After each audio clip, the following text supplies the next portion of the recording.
E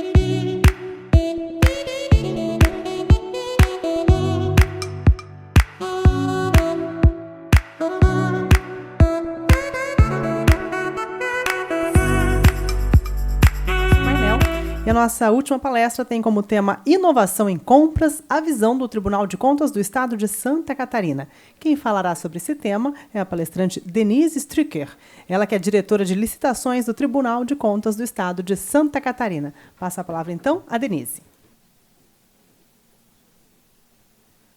Boa tarde a todos. Primeiro, eu gostaria de agradecer o convite do CRA. Foi uma tarde super proveitosa, ouvindo tantas experiências que, com certeza, são difíceis de implementar, mas que têm sucesso, nos dá um alento muito grande, né? E, com certeza, assim, eu não vou ter hoje a pretensão de apresentar soluções de inovação para profissionais da área. Então, eu vou trazer algumas colocações e reflexões que são do órgão de controle. Talvez algumas coisas aqui não sejam do universo de vocês, mas é o que aparece no nosso dia a dia. Então, eu vou colocar algumas questões só para a gente ir pensando no que isso pode contribuir para as nossas ideias de inovação. Eu queria também dizer que eu tenho, no mínimo, muita empatia pelo trabalho de vocês, porque, antes de ser auditora do tribunal, eu trabalhei 12 anos em prefeitura, ou diretamente com licitações e compras, ou precisando de uma que desse certo, né? Então, eu sei que a vida não é fácil, nunca foi fácil, mas também nunca foi tão difícil, né? A gente tem muita coisa acontecendo, mudança de marco legal, a gente está prestes a ter uma nova lei de licitações, e a gente tem que ser muito eficiente em saber quais são os nossos problemas, quais são as nossas soluções, e tem que ser tudo muito rápido. Então, é um profissional que tem que ser super qualificado, com certeza, né? Vamos ver se eu acerto agora. Tá. Só para dar uma ideia, não sei se todo mundo conhece como nós atuamos, a nossa diretoria da LC é de controle de licitações e contratações. Nós somos cerca de 40 servidores, a grande maioria da área de engenharia e direito, e nós temos tentado atuar nos últimos anos, principalmente orientando e prevenindo. Então, nossos carros-chefes hoje são a análise do edital que está em andamento, principalmente ou autuados por nós de ofício, ou por representações do 113, que são aquelas que qualquer pessoa física ou jurídica pode entrar contra uma eventual irregularidade em contrato ou licitação. E também nas concessões e PPPs, nós temos um trabalho mais recente, que nós já atuamos antes do lançamento da licitação. Os órgãos mandam para nós fizemos uma olhada prévia, tanto a questão econômica, jurídica, financeira, e passamos orientações. Não é uma aprovação ou reprovação, é que realmente é um processo complexo e a gente tenta contribuir para melhorar essas questões. E o que a gente vê nesse dia a dia? Eu vou passar coisas aqui para vocês, talvez seja um absurdo, mas acontece muito seguido. E tem questões assim que a gente fica se perguntando se é em Santa Catarina. Sim, a maioria, tem duas que não, mas algumas vezes a gente tem que... Até vou trazer umas fotinhos depois para ilustrar como isso, o reflexo disso na prática.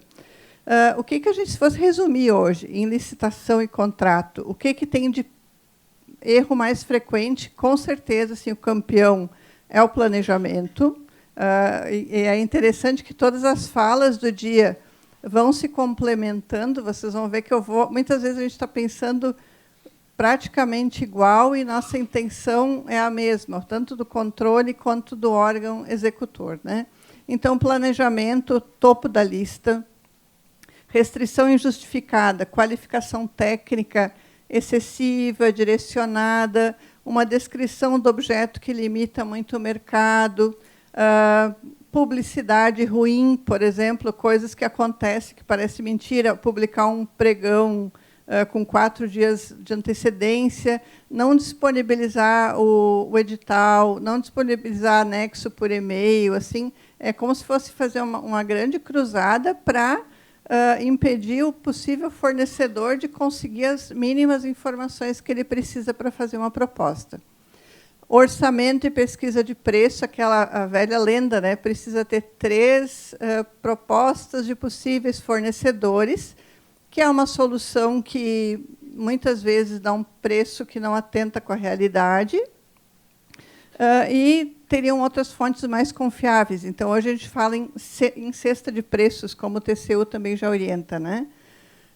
Problemas muito grandes na fiscalização e gestão, e concessões, a gente pode também pontuar que, geralmente, os problemas estão no estudo de viabilidade econômica financeira muito frágeis. Algumas ilustrações do que significa isso na prática. Vocês lembram dessa fotinha aqui que ficou famosa, né? Virou muito meme, até os memes são muito bons, vale a pena pesquisar até. É uma escola da Bahia, é um município da Bahia, que a área de educação licitou mochilas, só que depois de licitadas, eles pensaram, a intenção foi boa, estender o benefício para as crianças pequeninhas. Só que daí, como o planejamento foi lá na fase de execução, deu nisso, né? Então, é engraçado, mas é triste também, né? Então, a intenção foi boa. Aqui nós temos uma estrada em Santa Catarina, que a estrada é bem novinha, só que ela tem uma rede de iluminação pública ali bem no cantinho dela. Não sei se dá para ver, né? Então, mostra o nosso planejamento com deficiência e mostra também a nossa falta de diálogo entre os setores. Aqui vocês estão vendo onde eles colocaram as caixas d'água, que é num telhado feito precariamente com algumas vigas, né? Então, e tem um estrado sustentando as duas. E só que é mais grave ainda, o que tem embaixo? Embaixo tem um refeitório da escola, né? Então, assim, são coisas que não precisa mudança de lei, às vezes não precisa muita coisa, é só um olhar atento. Esse aqui é um clássico, é aquele ar-condicionado que foi comprado sem que o prédio público tivesse uma rede elétrica que sustentasse, então eles ficaram ali guardados por muito tempo até que a rede fosse adequada. As fotos acho que não estão muito boas, aqui é a fiscalização de transporte escolar. Ali a gente pode ver uma vassoura fechando as duas portas, né? E o cuidado excessivo com o cinto de segurança, que ali eles estão os dois fechadinhos com um lacre para não bater, não estragar, alguma coisa assim. Isso aí foi uma constatação de auditoria. Aqui tem um conserto de telhado, que foi liquidado e pago também, né? Além de ser contratado, ele foi até o final, como se nada tivesse acontecido. Esse aqui não é de Santa Catarina, mas por questão de fiscalização, né, e malandragem do contratado, aquele telhado lá, a contratação dele foi para fazer a renovação do telhado. Só que, como os fiscais não iam ver, só iam olhar de baixo para cima, eles fizeram todo o beiral, está reformado, né? E lá no centro continuou tudo como era antes, né? Agora, os drones já facilitam um pouquinho a nossa vida, já não é tanto assim, né? E aqui é uma escola, o projeto básico com problema. Teve um problema na laje, isso era para ser 2 salas, né? Não foi possível, então o que eles fizeram? Transformaram numa com pé direito alto, com um problema de limpar a janela ou abrir janela, e um problema mais grave, que a biblioteca é uma dessas 2 salas, e não foi possível. Então, virou uma grande sala de aula e a escola segue sem biblioteca por problema de projeto. Então, assim, o que nós temos hoje? Assim, um grande problema de gestão. A gente tem a preocupação sempre com a corrupção, mas a gestão eu acho o nosso problema principal. E assim, a minha formação é do direito, e muito tempo no Brasil a gente teve a administração pública quase que igualada com o direito administrativo, e isso gerou uma carência muito grande na área de gestão pública. Depois do meu mestrado, eu fui para a ESAG, tive a oportunidade lá de conhecer algumas coisas, e foi como se descortinasse várias coisas que a gente fica amadoramente tentando fazer, por falta dessa cultura de mais profissionais de administração na gestão pública. Então, desde lá, eu sou muito defensora da área, respeito muito a área, porque é um conhecimento que, infelizmente, nós não temos, e nós ficamos numa tentativa e erro de coisas que já existem, a aproximação com a academia, quanta pesquisa que podia resolver muito nossos problemas, né? Então, assim, a má gestão, ela facilita a corrupção e ela dá mais prejuízos que a corrupção, né? A compra pública é cerca de 15% da média das compras, né, do PIB dos países. E os gastos ineficientes, aí entrando compra e gasto com pessoal, chegam a 3,9% do PIB. Então, é uma área que tem que ter toda a atenção possível. Eu também, ouvindo as falas, eu acredito muito na mudança incremental. Eu acho que, claro, é bom, é ótimo que tenha daqui a pouco um insight e tenha uma grande ideia que promove uma grande mudança, mas eu acredito muito no aprimoramento do processo. Acredito muito na inovação em comunicação, né? Nós somos muito fechados, então abrir as portas da nossa instituição e dialogar é uma mudança também. Aprender a conversar com a sociedade, com os nossos parceiros, aprender a falar com o mercado, eu acho que sim, acho que é uma coisa que tem que ser vencida com toda a integridade possível, mas ela tem que existir, não tem outra maneira de funcionar. Mas a inovação de processo também eu acho que é um dos nossos grandes caminhos, um rumo dos mais importantes, justamente para aprimorar como nós fazemos hoje as nossas compras. Para vocês pode parecer mais óbvio, né? Mas quem é formado em direito, ou o pessoal que trabalha nas compras públicas, que tem outra formação, a gente tem muita dificuldade de pensar em processo como tudo sendo uma coisa só. Nas compras se trabalha ainda muito compartimentado, né? Tem o pessoal que vai planejar, daí tem o pessoal que vai comprar e depois vai entrar aquela terceira figura, que é o fiscal e o gestor do contrato, né? Quando, na verdade, uma coisa não vai ficar boa sem a outra, e eu acredito que a fase do planejamento, então, nem se fala. É um alicerce que, sem ele, assim, só se tiver muita sorte, a contratação vai dar certo e que alguma solução boa aconteça e caia de paraquedas para vocês. E o fiscal também, sem um planejamento e uma seleção da proposta, um contrato bem feito, ele também não vai ter ferramentas para trabalhar. Então, é uma coisa, não vive sem a outra. E também o processo, ele muito tempo, nessa visão legalista, ele é considerado um fim em si mesmo, né? Quantos editais que tu vai fazer um checklist da lei atendem perfeitamente, só que geraram uma contratação totalmente ineficiente ou não efetiva. Isso acho que é a grande preocupação. Então, uma das mudanças principais de paradigma que a gente tem na administração pública é que a licitação é um processo e tem caráter de instrumento para uma política pública, para atingir o fim público, o problema público ser sanado realmente, né? E o foco no resultado, que é o que nos interessa. Claro que ninguém vai fazer nada ilegal, mas o que importa é que ele realmente atenda uma necessidade. A abertura para a inovação, que para nós é muito difícil, né? Acho que todos nós somos burocratas de carteirinha e nós temos muito medo de errar, e o erro é muito natural no processo de inovação.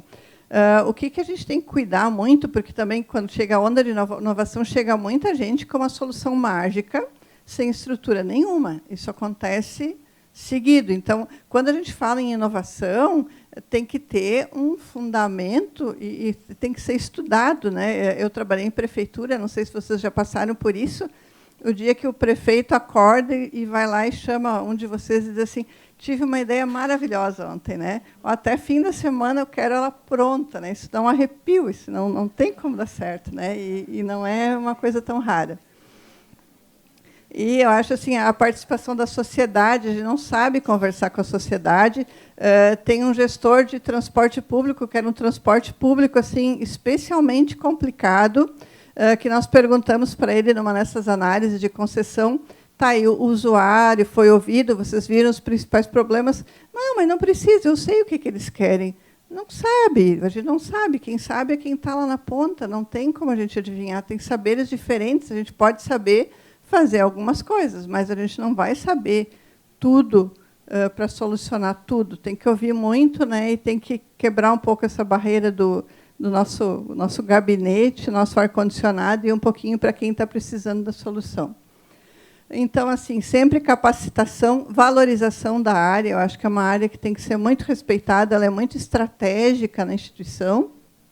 E eu acho que o projeto de lei novo, da nova lei de licitações, entre erros e acertos, algumas coisas bem importantes ele vai trazer. Ele fala muito em inovação, ele cria algumas condições, ele fala na audiência pública, na consulta pública, ele fala da contratação de startup.